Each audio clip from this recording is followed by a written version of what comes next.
The views and opinions expressed on this program do not reflect the company, owners, management, staff, clients, or partners.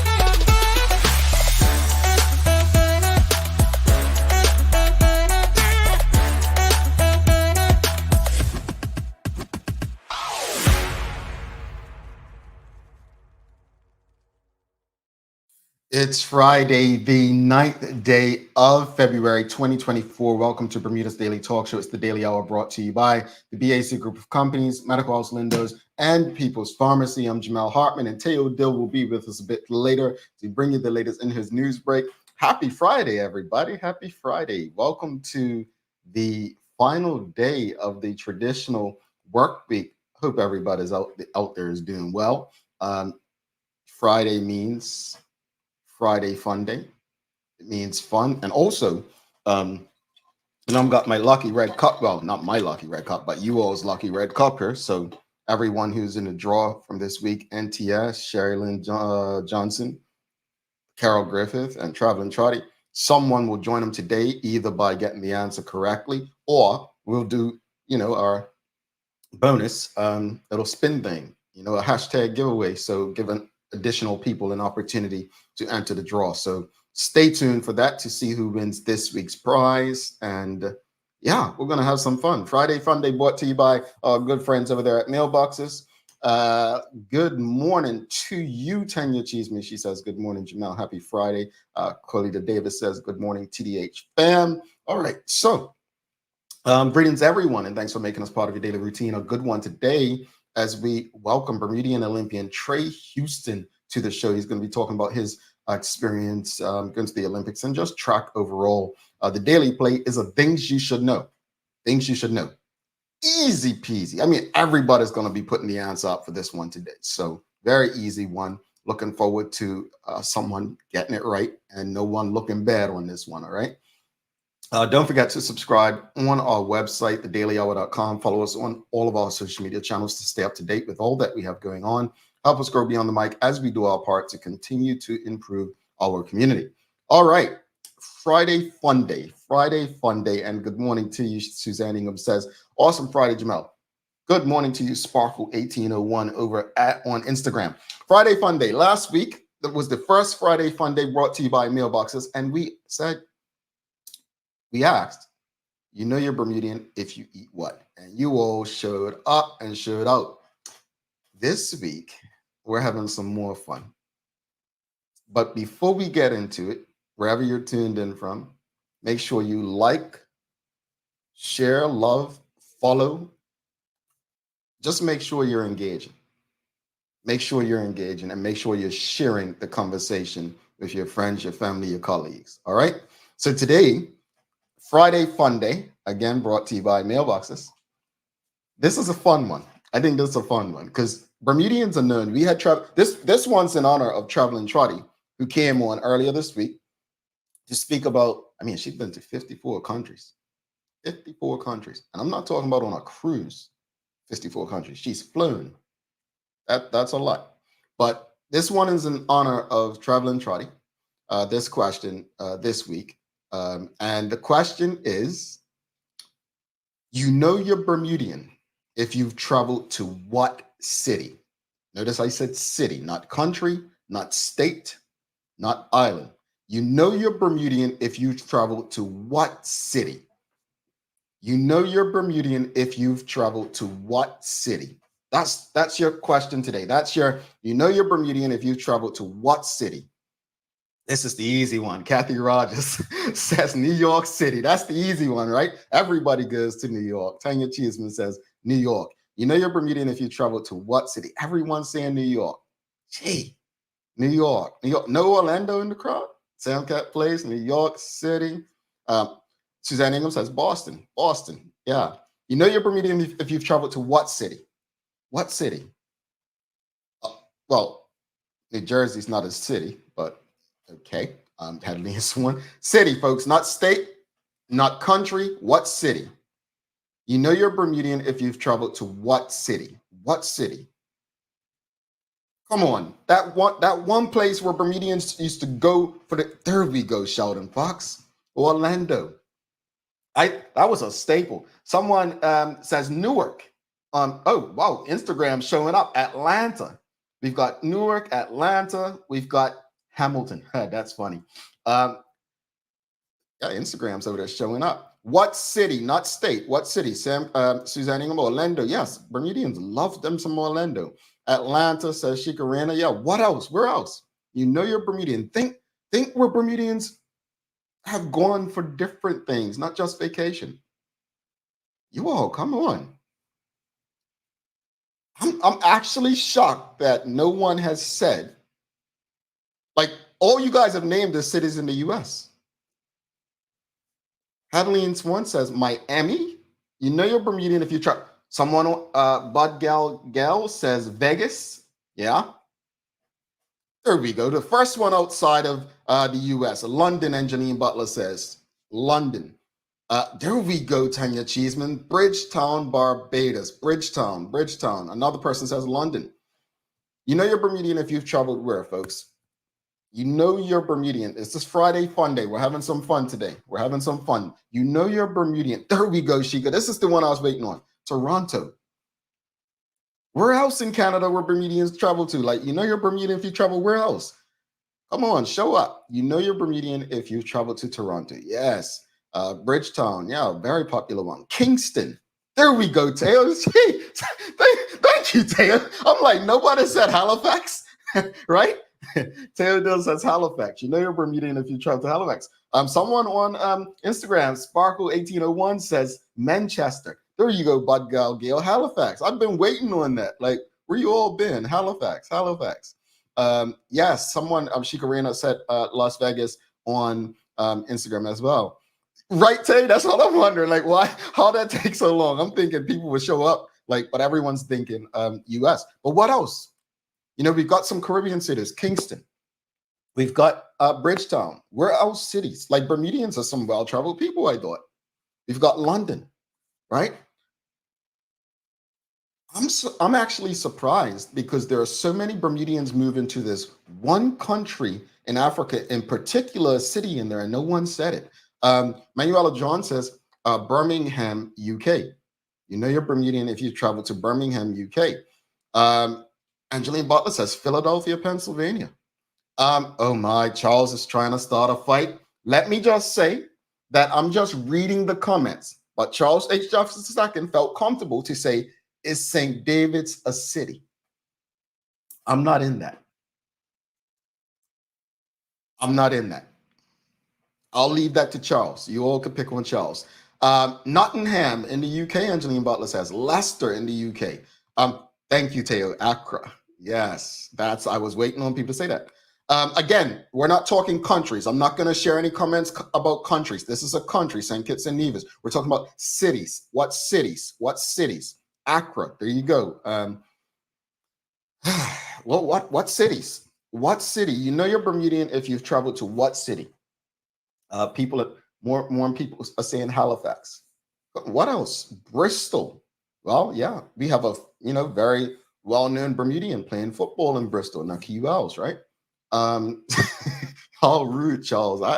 I'm not getting into that. St. David's, folks, let me just say, I love you all. You know, I'm got nothing against you. The audience is this particular person in the audience said what he said. I just read it because I can't discriminate against people in the audience when reading comments. All right. So just want to let everybody know from St. David's, I'm with you. I get you. I appreciate you. And I love you. Don't worry about people like him. Manuel Sean says St. David's is in a unique category. I don't know if that's a good thing. Shikarina, Baltimore.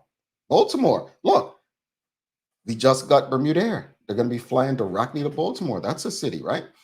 Teo Dill says, you know you're an ill Bermudian if you go into Baltimore. John Hopkins vets all day. I thought Boston. Here we go, Sherry Vanderpool. There you go. Now you're talking. Huntsville, Alabama. My first city. Yeah. Got me a lot of love for Huntsville, folks. Do not hate. Dallas, Texas, says Marcia Robin Patrice Bradshaw. You know you're Bermudian if you travel to Dallas. I have been there. Angeline Butler says East Orange, New Jersey back in the day. Yeah, well, I lived in South Orange, but yeah, a lot of Bermudians used to go to the Oranges, specifically East Orange. Huntsville, says Hedley and Swan. Boston, says Pamela Wade. Yeah, another one like John Hopkins, Teo, right? A lot of people going up to Boston, to Leahy, and is it Brigham Young? I think that's the other one. Charlotte, says Marcia Robin Patrice Bradshaw.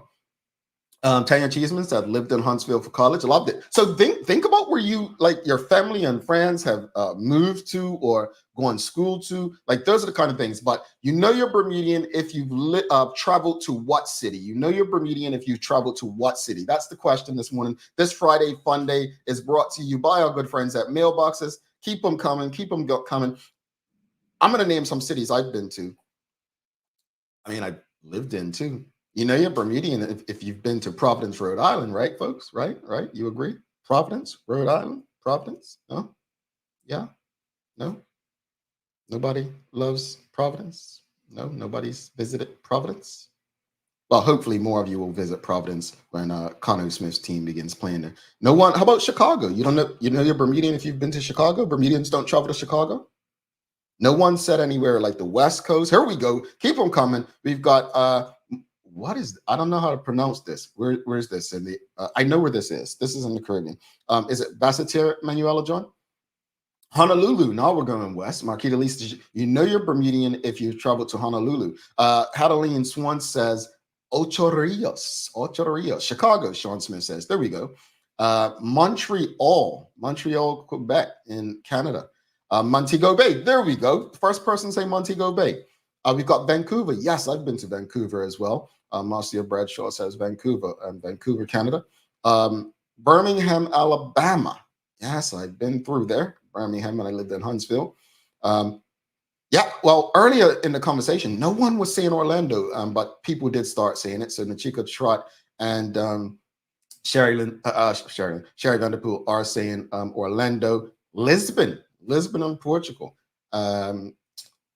Boston, yes, we've seen Boston. Harare in Zimbabwe. Let's go back. We've got Patterson, New Jersey on Instagram. Patterson, New Jersey. Where else? There we go. Providence. We got a Providence in his house. Charmaine Richardson says Providence. We got Raleigh, Durham in North Carolina. Raleigh, Durham. Yes, St. Kitts. Thank you. I've been there. Minneapolis. I have been Minneapolis. Where else, folks? Cancun. I have not been to Cancun. I haven't been to Cancun. Anywhere else in South America? Anyone in South? We haven't named a city in South America. Do Bermudians not travel to South and Central America? What about Central and South America? You know you're Bermudian if you've traveled to what city in Central or South America? Outside of Cancun in Mexico, I think is the only one we've named. But anywhere in Central or South America, anyone traveled? I've been to Panama City. We've got St. George's, Grenada. That's where many Bermudians go to study to be doctors, if I'm not mistaken, right? Again, what city? Not country. What city? You know you're Bermudian if you travel to what city? We've got Cozumel. Cozumel is in Mexico, if I'm not mistaken. See, you all are shutting down the rumors today. Because I've heard the rumors that, Bermudians only travel to New York City, Atlanta, and Orlando. I've heard them. But you all are proving that you are some well-traveled individuals. You have proven that. Grand Cayman, says Marcia Robin Patrice Bradshaw. Grand Cayman, which is in the Cayman Islands. Rio de Janeiro, and that is in Brazil. Rio de Janeiro in Brazil. We've got Havana, Cuba. Havana. You know you're Bermudian. There was a time about 3 to 5 years ago where a lot of Bermudians were actually traveling to Cuba. I don't know. I think was something lifted where Bermudians were traveling through the U.S. or did they have to go through Canada to do that? Philly. Someone did say Philadelphia earlier. You know you're Bermudian if you've traveled to Philly. Okay. Where else, folks? Where else? Where else? Where else? Where else? Rio de Janeiro in South America. Anyone been to any cities in like Colombia? I know Traveling again. This question's in honor of the conversation with Traveling Trotty earlier this week. Anyone been to any city in Colombia, Cartagena, or anyone been to any cities in Argentina, any cities in Brazil outside of Rio de Janeiro, Port of Spain, Trinidad, Amsterdam, which is in the Netherlands, Nassau, Bahamas. We've got many people said Vegas earlier, Dubai, which is in the United Arab Emirates. Sheikha Reina says Dubai. Now, let's, by a show of hands and by audience, yes or no, have you been to the United Arab Emirates, audience? Let's answer that. Yes or no, just a simple yes or no. Have you visited the United Arab Emirates? Yes or no? I want to see how many Bermudians have gone there. We've got Sister Hunter on Instagram says, is it Lausanne in Switzerland? Lausanne in Switzerland. Have you been to the United Arab Emirates? Suzanne Ingham says no. Traveling Trotty says yes. Tanya Cheeseman says no. Marquita Lee says no. Manuela John says no. Sheikha Reina says no. And Sam Cat Play says no. All right, interesting. Because I know it was a time Dubai was really hot in the United Arab Emirates and people were going. I don't know, man. If I get there first, I don't really want to go. I feel like people ruin things. Like when I went to South Africa, I wanted to go before a lot of people started going. When I went to Mauritius, I want to go places where people haven't ruined it yet. I feel like it's almost too late for me to go to somewhere like Dubai because, you know, people have probably ruined it for me. Traveling Trotty says, Bogota, Cartagena, and Medellin in Colombia. Okay, you know you're Bermudian if you got. And folks, if you've never been to this place, you could hit up Traveling Trotty. She got a few spaces left. I mean, not if you're a boy like me, but you know, ladies, feel free. All right, folks, that is the question of the morning. Thank you all so much for participating in this fun Friday brought to you by Mailboxes. You know you're Bermudian if you've traveled where. One last question. There was a destination in here today. Just trying to find it. We were talking about Accra, Ghana, with more people, seeming to relocate there. And this is just one question in regards to the Friday Fun Day. By yes or no, have you visited any country in the continent of Africa? Yes or no? Have you visited any country in the continent of Africa? Yes or no? Before we head over to the news with Teo Dill, just let us know, yes or no. Have you visited any country in the continent of Africa? Any country, any country. Angeline Butler says yes. Traveling Trotty says yes. Sheikha Reina says yes. Suzanne Ingham says yes. Yes, Marcia Patrice Bradshaw. Tanya Cheeseman says no. Manuela John says no. NTS says no. Sam Cat Play says no. Kathy Rogers says yes. Marquita Lee says no. Interesting. And let's keep going. Hadley Swan says yes. Rick Olson says yes. Pamela Wyatt says yes. All right. And okay. So we've got, I'd say half and half without doing the math. We've got Sparkle 1801 on Instagram says yes. Sister Hunter says yes. Ronaldo Swan says no. All right. So last question before we head out is Friday Fun Day was, you know you're Bermudian if you've traveled to what city? Now, another individual question before we head out. We're going to use this information to get Bermuda Air traveling where you want to go. I'm joking. Where's a place, a city? Name a city that you want to visit. Name a city that you want to visit that you've never been to. Name a city that you want to visit that you've never been to, that you've never traveled to. Before we bring Teo Dillon for the news, name a city you've traveled to Name a city that you've never traveled to that you'd like to visit. Name one. We've got Suzanne Ingham says Madrid. That is in Spain, Madrid. Rick Olson says Dublin. Dublin. Lagos. That's in Nigeria, Manuela John. Teo Dill says, I swear you've been Tokyo, Teo. Why do I feel like you've been there? I feel like he's been everywhere, but okay. Teo says Tokyo. Not countries, folks. Cities. What cities? Addis Ababa, is that in Ethiopia? I think that's in Ethiopia. I could be wrong. Angeline Butler says, anywhere else? Name a city you'd love to travel to that you've never been to. Name a city you'd love to travel to that you've never been to. Yes, I thought it was Ethiopia. See, my geography is getting better. Lalitpur. Well, where is that? Where is that, traveling Trotty? Because your boy ain't traveled like you. You've got to help me out with this stuff. Bangladesh is a country, though, isn't it? It's not a city. What city in Bangladesh? Hadley and Swan says Emerald City, Wizard of Oz. Okay, all right. Amsterdam. Amsterdam says Marcia Robin Patrice Bradshaw. Teo Dill says Asmara. This is where Tiffany Haddish is. Tiffany Haddish and what's the rapper? Nipsey Hussle. That's where the people are from, right? Yeah. Best food in the world, Tay? All right. Tay says best food in the world. Nepal says Traveling Trotty. Nepal. All right. And Suzanne Ingham says, I don't know the city, but I'd love to visit Romania. Budapest. Is Budapest in Romania? Is it Budapest? Well, that's Hungary. Hungary is Budapest. So what's in Romania? Edmonton, Alberta. That's where you'd like to visit. Okay. You all are coming up with some stuff.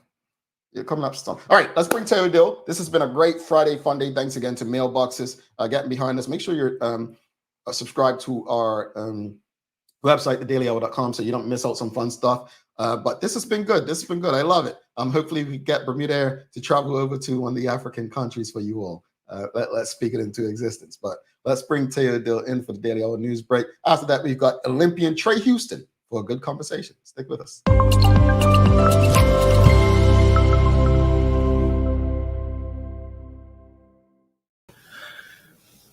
Morning, Jay.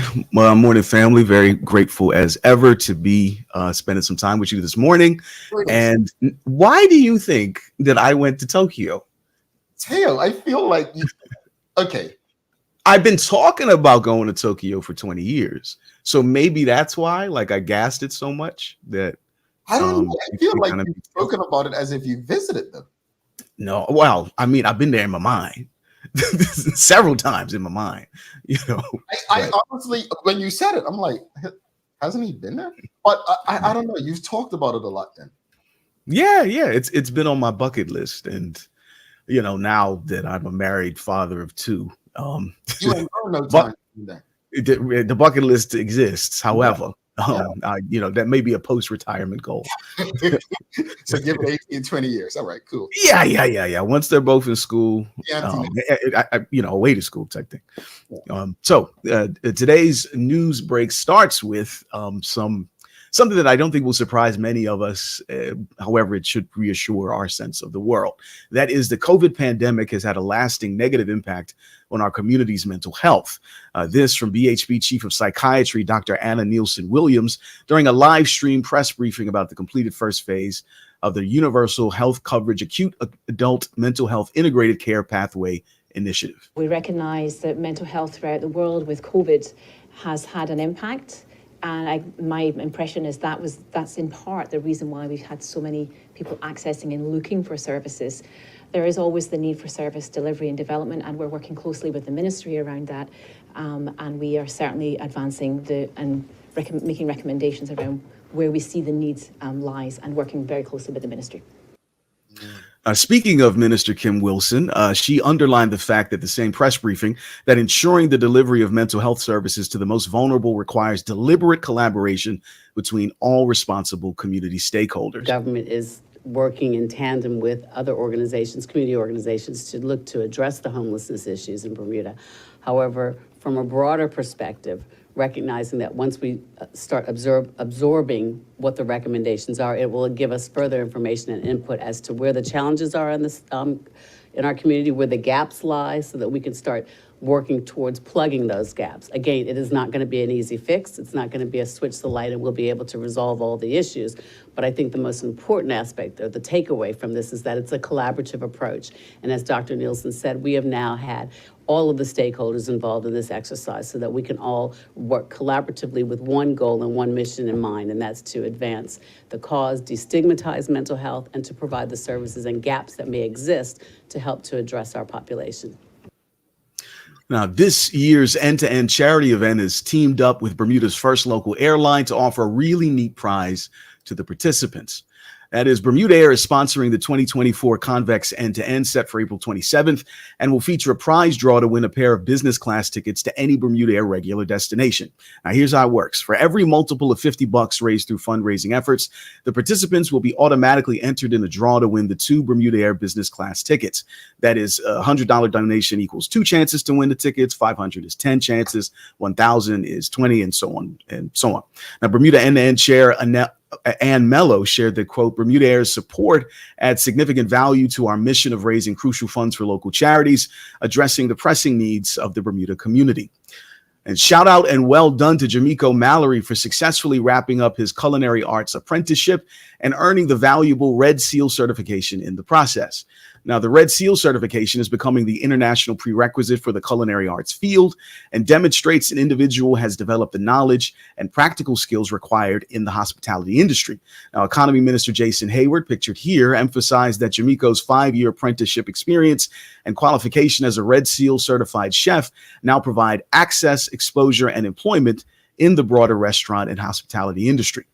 Now, finally, you know how the research shows that spending too much time on screens is bad for people? And I apologize saying as much, during a live stream show that you're all happily watching. But I just want to keep it real with y'all. Like, all the science is indicating the more time we spend on screens, the worse it tends to be for our overall lives.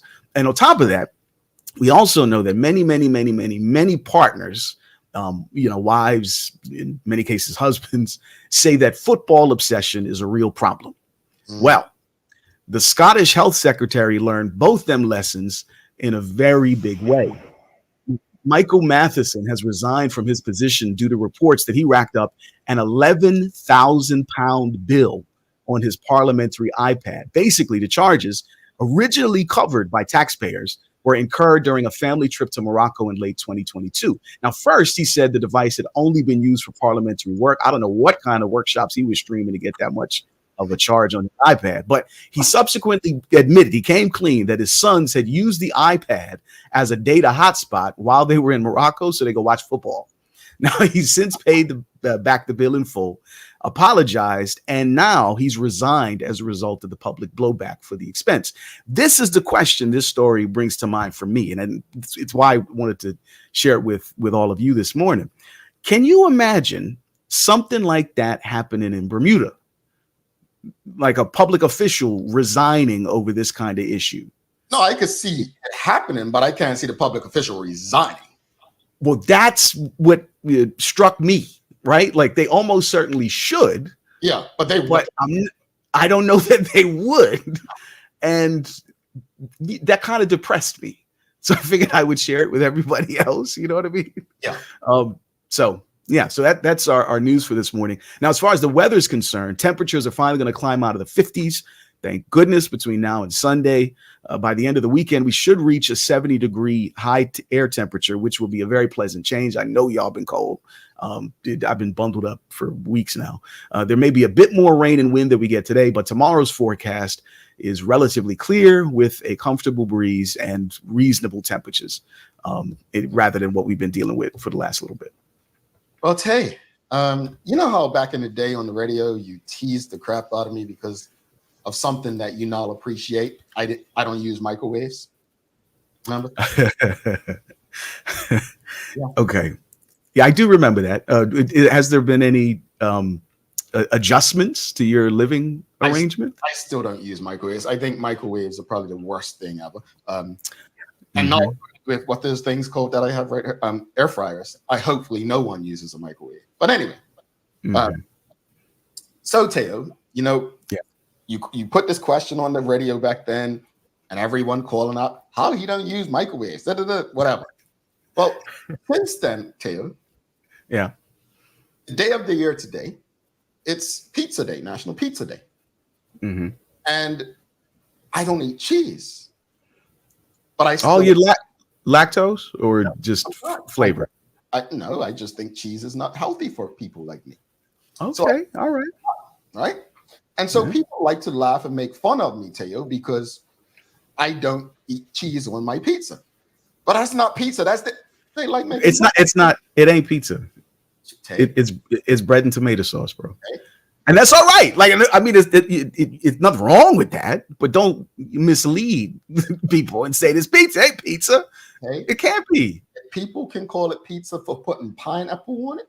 I can call it cheese. All right. So, point taken. All that said, happy National Pizza Day to you. And we're going to ask you and the audience, what are your favorite toppings on your pizza? What's your favorite toppings on your pizza? Audience, what's your favorite toppings, Dave? Caramelized onions, like deep caramelized. We're nice and almost black, like so brown. Bacon, mushrooms, and this is a Bermuda unique thing, hamburger meat. Because when you ask for that overseas, they, in some instances, will kick you out the restaurant. Like, it's disrespectful to pizza. But that is my culture, it's my tradition. Give me my burger meat on my pizza now. Jesus. All right, he wants his burger meat, his bacon, his mushroom, and caramelized. And Charles said cheese as well, right? Oh, well, of course, yes. I mean, that goes without saying, Charles. You're wise and insightful brother. Thank you. The audience, let's see what they're saying. Well, Charles is saying he likes cheese pizza, but she says pizza without cheese is prosciutto, right? You call it what you want. Tanya Cheeseman says she loves a meat lover's pizza. And I'm guessing all of you all eat cheese on your pizza as well. Farah Palacio says barbecue sauce, chicken, mushrooms, pineapple. Oh, she's a pineapple person. So she could put pineapple on hers. I can have mine without cheese. Sean Smith says, I make pizza breakfast for my family without cheese. See? There you go. I'm saying that's good. We've got Ebony. Susan says caprese or white pizza, extra balsamic reduction, please. Well done, Ebony. Yeah. This woman knows what she's talking about. Yeah.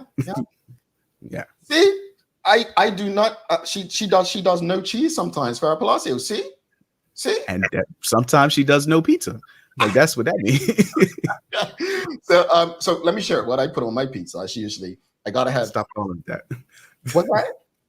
I said stop calling it that.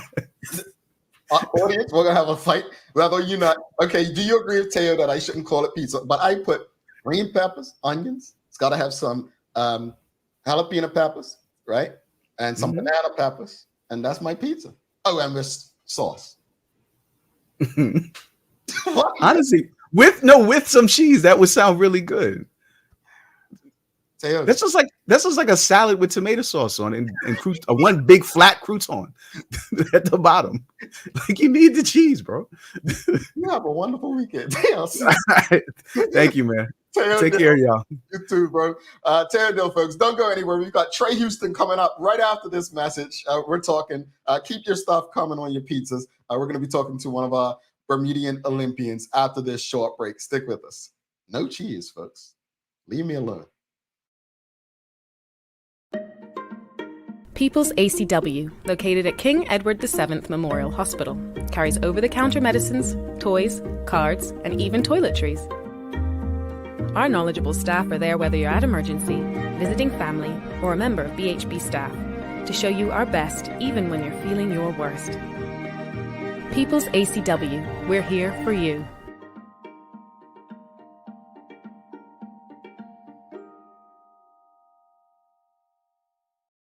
Welcome to the new bulk store, Lindo's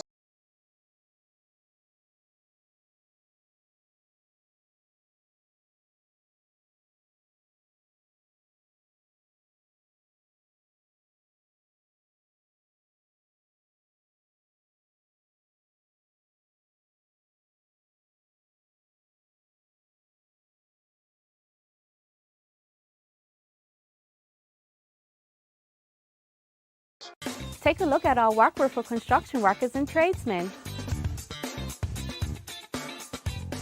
Durable, stretchable in all the right places and plenty of options for tools and accessories.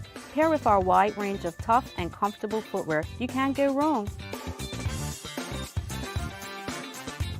As you can see, Medical House really is a one-stop shop for everybody. We can't wait to see you.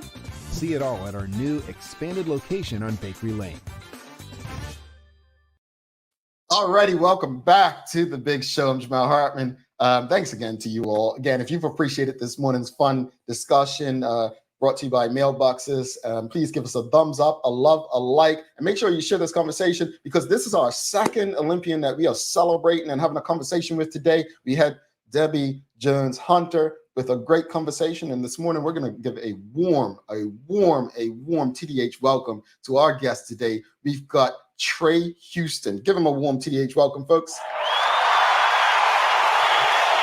Calm down.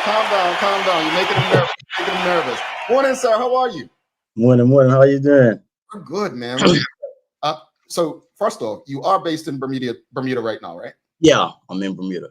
This is important because I was nervous. I was like, man, I hope it's not in, Houston right now because that's super duper early. Well, it's already early in Bermuda. But I was like, yeah, super early. But I feel less bad. I still feel bad, but I feel less bad. It's all right, man. All right. But hey, thanks for doing this. And for those who don't I don't know how they wouldn't know, but I'm into sports. I mean, the watching part of the sports, not the participating, but I'm into it that way. But just tell us a bit about your track journey and how you got started into the path that you ended up going. It all started from playing football from the age of 3 or 4. I used to my old man and my mama used to take me down to the base out by Double Dip Express, where they had a bunch of leagues, and my old man discovered my speed, where I used to play for teams called the Rockets, and I actually used to run the wrong way with the ball and just beat everyone down to the goalpost and score my own goal. And then from there, I think by the age of like 5 or 6, he put me into between 5 and 6, he entered me in Pacers Track Club, and I think I was a little too young, so I had to wait like another year, and then from there, I just started taking off. Interesting. So that's incredible. Earn goals. Well, you know what? It reminds me of a story of another fellow Bermudian Olympian who ended up doing diving, and that's because their mom was trying to get them to play another sport, and they weren't good at it. Right. And it's good for parents to recognize that earlier. You know what? Maybe this is not the one for them, but they do have a talent. But to be honest with you, I was actually good because I played for the national squad for Bermuda for football. It was my first love, but yeah, I had to obviously. Didn't understand which way you should be scoring. That's what. Yeah. There you go. But look, as I was reading about you, man, you've done some great things. I mean, you've competed in the Island Games, the World Championships, obviously the Olympics. Each event's very different. Each event is very different. How was preparing for those events, and how did it differ, the preparation, or did you just have one way and this is how you did things? Anything that I prep for I'm prepping for the same. I never take competition too lightly because you just never know what can happen on the day. So with me, I'll say the only event that I probably prepped for differently was probably, I'll say, the Olympics and World Championships, because I knew that level was like beyond elite when it came to running against the best of the best when it came to competing against them guys. So yeah, I say between the Olympics and World Championships was definitely a different preparation. But like I said, for me, I'm such a one-track person that anything that I touch or anything that I do, I put my best foot forward and train hard. Indeed. And just for those who may not know, you were obviously a sprinter. What were your specialties? My disciplines was the 1 and the 2. I'll do indoors sometimes. I'll do the 60 indoors, but that was just more of a stepping stone just to get me ready for outdoors. Okay, got you. And speaking of the Olympics, and you're training for the World Championships and the Olympics, speak about your regimen. I think when people speak about training for something, we always think about the physical aspect. What went into it, as well as the mental and even diet? Whew. You're taking me back now, man. Your regime was day in, day out.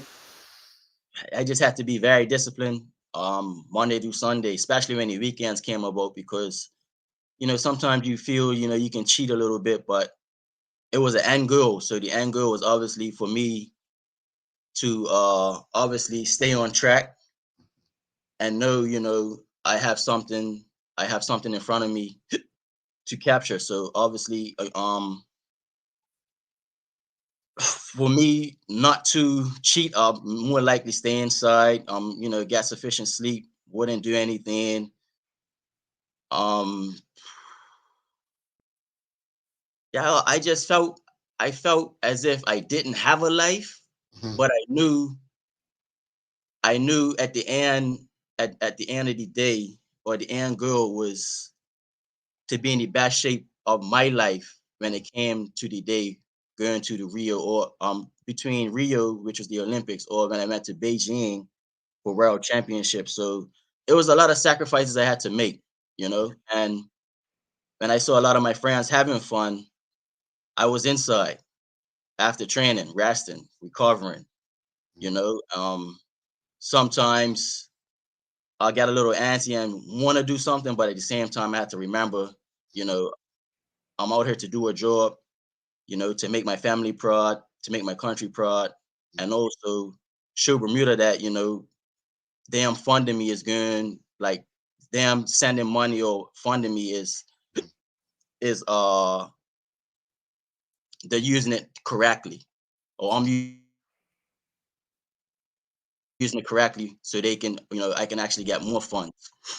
Yeah, indeed. And it's interesting because we've had so many people on this show in the sports space. I mean, Connor Smith most recently said something that Dame Flora said, and Debbie Jones Hunter. Everyone says this, what you just said, and it's not like it's a rehearsed or scripted. Like, I see you thinking and you're talking. Like, look, this sacrifice. Like you literally, you can't go out with your friends and enjoy life. You miss the parties and like that takes a lot of discipline. Like, just go a bit deeper on that. Like, how? I mean, one weekend can ruin a whole 4 weeks of your training. And what a lot of people don't realize is, like, when you're standing on your feet, you're not resting. That person that's home, resting, recovering, that's off their feet. Like, you can say, for instance, you can be out for that one weekend and be out on your feet for 4 or 5 hours. You come to training on that Monday, your legs are there because you've been standing. You think because you had 1 day recovery from Sunday, you come back Monday and you be able to train well. The body doesn't work like that at all. So as far as recovering over the weekend, that was the most important and the most hardest thing to do. This is good information. When you're training for something, even not just in sport but in life, there are people that we look up to. We say, look, in radio and TV, I really looked up to that person. Like, who was someone you looked up to in this space that you used as a barometer to try to achieve what you wanted to? Funny to say, it was a local athlete here, Devon Bean. He has been a mentor, a coach, a father figure. That man, anytime that I needed him at the track, he would be there. If I was up there alone, he said, look, I'm coming. Like, he'll find a way to leave lunch to be able to come up there and just critique me, time me, let me know what I'm doing right, what I'm doing wrong. He'll modify my program if he feels like he sees my body's a little off. That man there put in a lot of overtime for me. And between him and my old man, I give him so much respect and credit. Yeah, indeed. And I believe Coach Bean will be coming on this show soon. I saw. Audience, if you have any questions for Tre, feel free to send them along. We'll get through as many questions and comments as possible. Bermuda in the last Olympics that was postponed a year in Tokyo, Dame Flora Duffy won Bermuda's first gold. What do you think that means for Bermudian athletes going forward? It means a small island can do it. I mean, it sure is. It's a whole lot of talent in her, and for me to see that and witness that watching TV, I was blown away to see it. You know, she made history, and she deserves her flowers. You know, it's not an easy thing to do. She competed in 4 or 5 Olympics, or 4 Olympics, I believe. And I mean, I know the heartache, I know the preparation that goes towards it, and it's not easy. You know, you're going against the best in the world, and for her to do that and blow away the field was amazing. You know, and I applaud her. Yeah, I love that, Tre, man, honestly, and the support is well needed. We have to support fellow Bermudians when they're accomplishing. When you think back on your track career, what are you most proud of?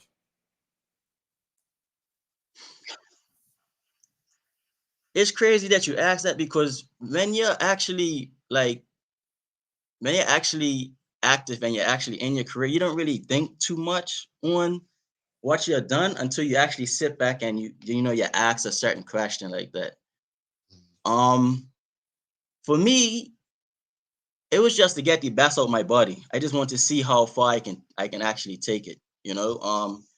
And I was challenged a lot as a kid from my mom and my dad, and they always told me to stick to something that that I was good at, and just see how far you'd be able to take it. And once I had seen how many sacrifices, how much sacrifices they had backed me, I said to myself, I want to try out for the Olympics. And then I believe 2012 was the first one that I tried out for, and I fell 2/10 short from the time in the 200. And then the following 4 years, I qualified a year before the Olympics. And it was just like, I felt like everything, as far as like the weight, was off my shoulders. 2 weeks before I 2 weeks before I actually qualified, I was gonna just throw in the towel because it wasn't going my way. I had a bunch of injuries, Achilles injuries, hamstring problems. I remember calling my mom and my daddy and telling them, look, I think I'm done, because I've been taking too many, you have to take so many avenues, and you have to find a coach that fits you and a program that fits you. And a lot of people don't see the background and the blood and sweat and tears that you put into a sport, and the sacrifices you have to make to just cross that bridge to make your pinnacle of the sport, and it's a lot of times it's 4 walls, and you're just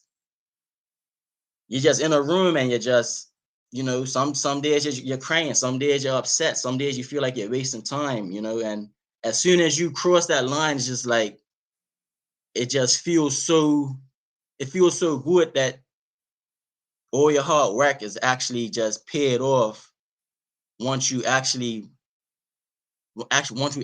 make a breakthrough, So once I actually had qualified for the Olympics, I just felt like, damn, I finally made it. But I knew more work had to be done once I had made it. Yeah, indeed. I must say, man, the more I speak to people who have reached levels, I mean, we've got to be honest. It's not too many of us. I mean, what, 60,000, right? And we're competing against countries with millions and millions and millions of people just to make it there. I was speaking to Larry Marshall Jr., who's into track, and his coach and the like, and he just said, we have a tendency only to celebrate the people who have won things, not the people who have made it to spaces. And that's it. We need to celebrate people making it to these spaces. Let's use Miss Debbie Jones Hunter. Maya created this post the other day and literally shared. We didn't know what she had. Of course, yeah. We didn't know, and I am so happy to have Maya on the team to ensure that no, we're not just going to have these conversations. And my hope is that through these conversations, we're learning more, and we're able to help each other. And that brings me to my next question is, what can Bermudians, us, the community, do to support our athletes more as they strive to be the best at what they do? Is there anything we can do? I just feel when an event's held in Bermuda, I just feel like it's just people just should just come out and support and just see what it's like, you know. I just feel like it's a lot of is.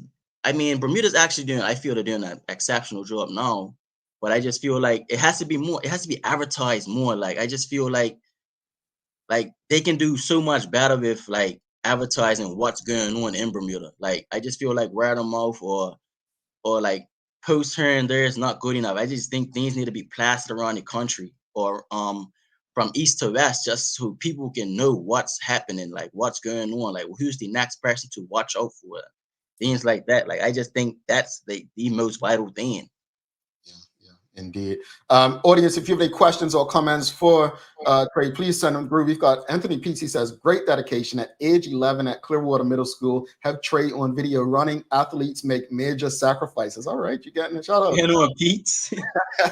Pete's knew from early, got you on video. Yeah. Well, the Olympics coming up this year is in Paris. I always say my first Olympic memory is 92 Barcelona. I was more into the Dream Team at the time. Right. The Dream Team was what really got me into all of it. And so I remember watching anything that came on TV because they might show gymnastics and then they might go to basketball, they might show the pool and then the track. When you look at this year's Olympics, what are your expectations? Because this Olympics versus the last Olympics, there wasn't really any crowd. I mean, we were in a pandemic. What's your expectation as far as like, do you think we'll see records falling?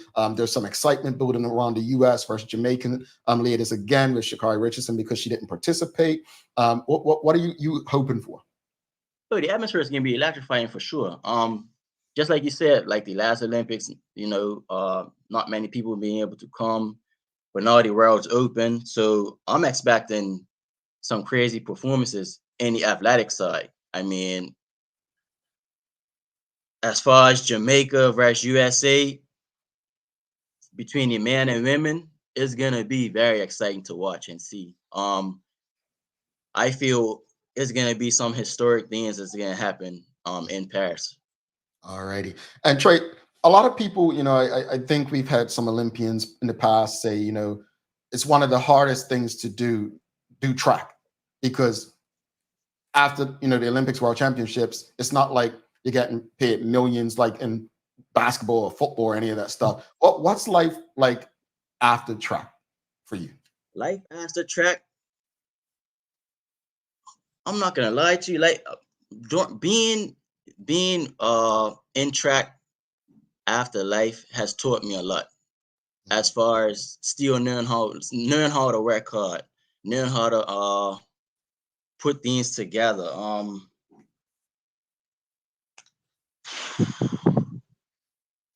I wouldn't say it's not a hard transition because it's not a hard transition at all after track. And I say that because I mean it's I really don't know how to I don't think it's a hard transition after track at all. I really don't really know how to answer it per se because you just deal with it. I really don't know how to answer that, but it's not hard to deal with. I don't really know how to answer Track that. prepared you enough to know how to deal Enough with to know just how to deal with everyday life, day-to-day life. Like I just go with life. Karen Simmons says, congratulations, Tre. I've watched your journey since you were a student athlete at Cedar Bridge Academy. You were a joy to watch, graceful. We do have a question. Tanya Cheeseman is asking, do you meet with the kids that are involved in track in Bermuda and share with them some of your knowledge? It's crazy that someone said that. I'm actually been jotting down some things and I'm actually looking to start up a track club / speed club. I'm actually been talking to somebody about it. That's actually my next thing that I want to do, but not just target track kids, but target all sports as far as football, cricket, track related. you know, just to for like speed related things, you know, explosiveness, and other things like that. So I'm actually in the works of, you know, starting to do that now.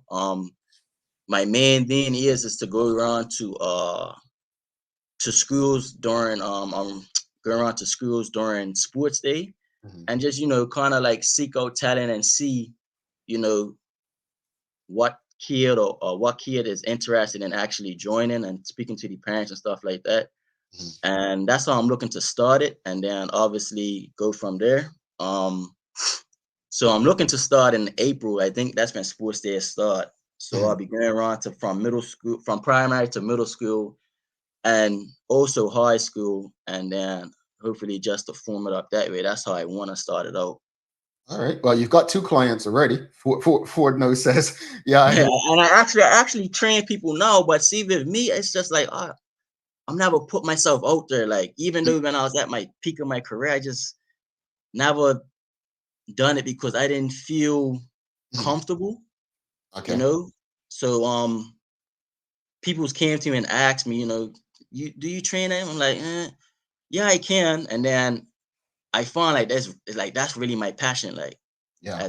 Because I went to school for sports development, coaching, and fitness. Okay. You know, and I always felt like, yes, it was a very easy thing for me to for me to learn because I was already in the field. So I just feel like, you know, that's my calling, and that's what I really want to do from, you know, from a day-to-day thing, you know, actually develop athletes good enough to go off to college, or if they want to turn pro, or be able to start the fundamentals from a young age, you know, teaching them how to, you know, run properly, or biomechanics and drills and hip mobility and stuff like that, like things that I don't really see as much, you know. And then obviously, you know, I just feel like I started at Bermuda Pacers, you know. So much respect to Cal Simons, but you know, it's when I was coming up, it was so many more track teams. Right. You know, you had Island Stride, Mid Island Striders, you had Xavier had a team, you know, you had Bermuda Pacers. Now it's just like down to like two track clubs. So, you know, I'm definitely willing to take on, you know, kids. You know, I'm very structural, I'm very organized, you know, I have a lot of knowledge, you know, seen a lot, done a lot. So if you have any kids that's out there that's willing to train, it don't have to be specifically for running, but they can be playing football, they can work on their speed, they can work, it can be cricket, it can be rugby. Like, I'm your guy to come to for sure. Keep us posted. We want to get that out there. But before you head out, just want to say, you know, what advice would you give to aspiring Olympians, those who are attempting to make it to the levels that you made it to, and not just even Olympians, but aspiring sports stars, you know, people who want to make it to that level? What would you say to them? You have to be willing to sacrifice a whole lot, first and foremost. When the going gets tough, you gotta go. You gotta go with it. I say don't ever give up, because you don't know how close you don't know how close you're going. You don't know how close you are. You have to be very this is my daughter. You have to be very committed. You know, you have to be very committed to your craft. You have to also study your craft if you want to, you know, compete with the top people.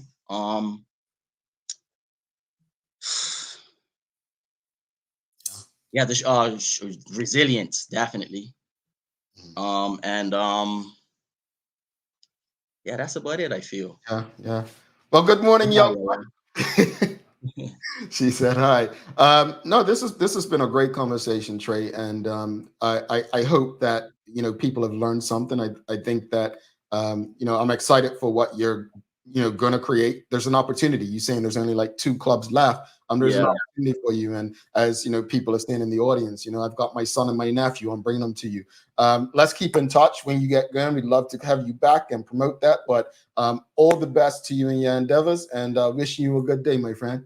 Appreciate it. Have a good day, man. All right, thanks much. Tre Houston, folks. Please give us a thumbs up, a love, a like if you appreciated that conversation. Make sure you share it with your friends, your family, your colleagues. Another Bermudian who's made a lot of sacrifices to achieve so much in his life, now looking to use his skills to empower and help others in the community. Don't go anywhere. We're going to take a break. Somebody's going to win something today.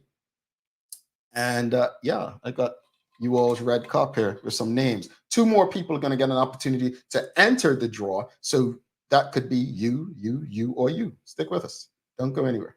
In over 30 years, Mailboxes has brought in millions of packages. That's a lot of packages. We started way back in 1990. Ship a boombox. Well, okay, sure, we can do that. Check you later. And ever since, we've evolved with our clients' needs. You want some packages super fast? No problem. We hired an overnight team to work, well, overnight. Every night. To sort, unpack, and process shipments. You wanted no sales tax? That's why we moved our warehouse from New Jersey to Delaware. And because no one likes paperwork, we do all that for you. Then, we created Dashboard, a seamless customer portal where you can upload invoices and track your packages. And today, we're evolving once again. To eliminate your wait time and to lower costs even further, we decided to start importing and stocking the most commonly ordered items. That's right, we now provide what you want without the wait. Using our international supply chain, our dedicated staff, and our long-standing relationship with customs, we give you instant access to your favorite items, direct from us, at amazing prices. Amazing prices. And we think that's pretty neat. Welcome to a whole new way of shopping. How's that? Is that good? Keeper? It took 14 days to build your business plan. 6 months to build the courage to leave your day job. 3 weeks to find the perfect location. It took 10 days to outfit your space just right. And 1 day before your first client walked in the door. All totaled, it took you a full year to get your business operational. And this is just the beginning. To the entrepreneurs, the risk takers, the people that shape our economic community, we salute you and are here for you every step of the way.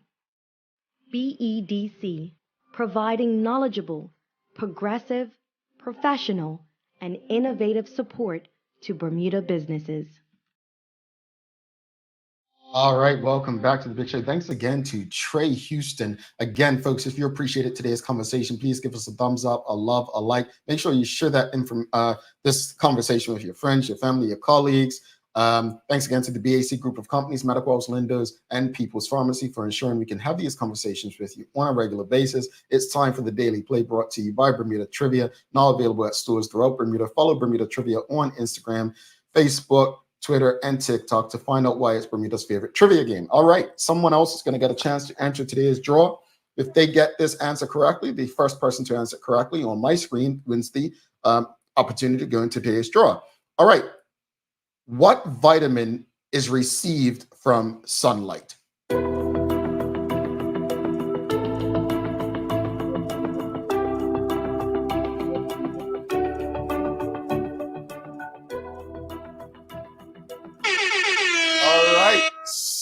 Suzanne Ingham actually showed up first from Facebook. Suzanne Ingham showed up first, and then Traveling Trotty, you all messed me up, then Manuela John, but everyone got it right. So Suzanne Ingham, you will go into the draw. Let me just get my little marker, put you down, but everyone else will have a chance to join the draw just by doing the hashtag, the Daily Hour. While we do this, hashtag the Daily Hour. You will get a chance to go into today's draw. So hashtag the Daily Hour. Hashtag Daily Hour for your chance to go in the draw as well. All right. Let's just rip this off. That's Suzanne Ingham going in the little red cup. Going in the little red cup. Suzanne Ingham is in the little red cup. So hashtag the Daily Hour for your chance to also enter the today's draw. But while you do that, enter your hashtag. I'm going to wrap it up a bit. So, hey, I just want to say, thanks again to Travel and Charlie earlier this week, coming on and speaking about the importance of travel, what travel's done to her. That led to today's question. You know, you're Bermudian. If you've traveled, where? Look, we are some well-traveled individuals. I think we have been privileged, I think is the word, to be able to travel as freely as we can. And I'm thankful to Mailboxes, who is supporting our efforts to have a Friday fun day like we're having, to speak about, you know, you're Bermudian if you've traveled where, because there were some destinations in there. I'm like, I would like to go there. So let's keep the positivity coming, even though these are some serious times. As far as the conversation with Trey, it's like every conversation we're starting to have with the people like Debbie Jones Hunter and the Connor Smiths and others who come on this show. And we've had Troy Douglas in the past. They speak about this sacrifice. You know I saw last night there's a biopic being made of Michael Jackson or the Jackson family, and Nia Long's playing the mom. And I know I grew up being told that, you know, Michael Jackson's father was abusive and, you know, he didn't have a childhood. And every time I hear these, like, speaking of this, it's not that they don't have childhoods or that they're coming from abusive situations, but they actually speak as adults who came from disciplined environments as children, meaning that as adults, they want to have fun, they want to go out, but they know that they have to sacrifice that because they have a bigger goal at hand. And I think that's the most important thing when you're training children to reach certain heights, is really instilling a certain level of discipline in them to understand this is what it takes. Trust me, I get it. I get it. I'm not an athlete, but I understand sacrifice to get where you want. I always say I don't feel I'm academically inclined, so I've always had to work extra hard, go to a tutor just to, you know, make way. So, all right, you're tired of me speaking. Let's see who's going to be the final person in the draw. Let's do it. Where is it? Drum roll, please. Here we go.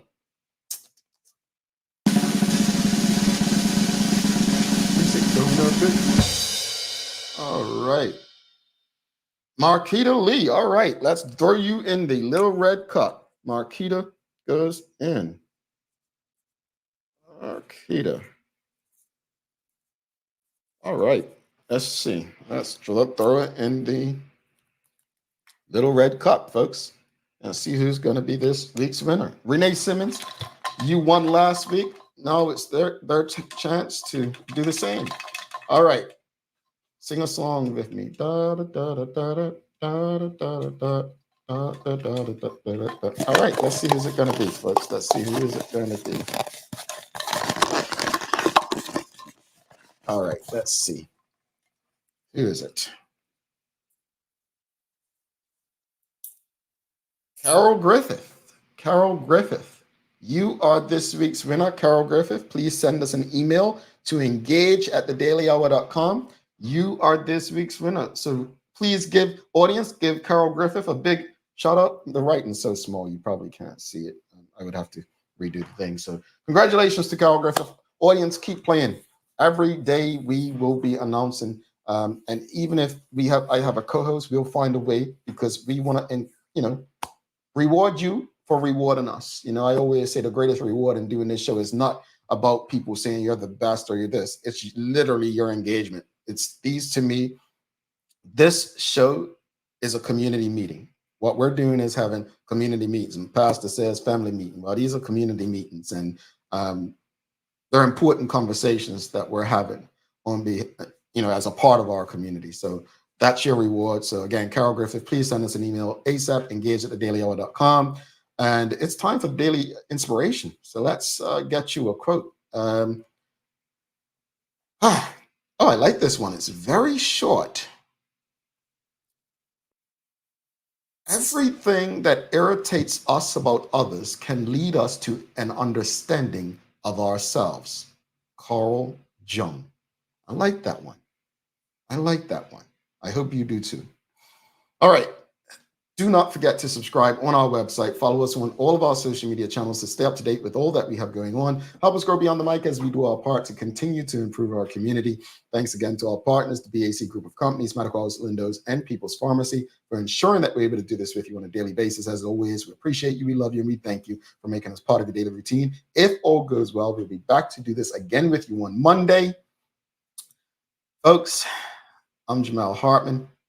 And don't forget, go check BAC out. They've got that huge sale going on. If you're free this weekend, you've got some change, go check them out. Take advantage of some of those sales. Please do make it a safe and a great weekend. IN is out. Peace.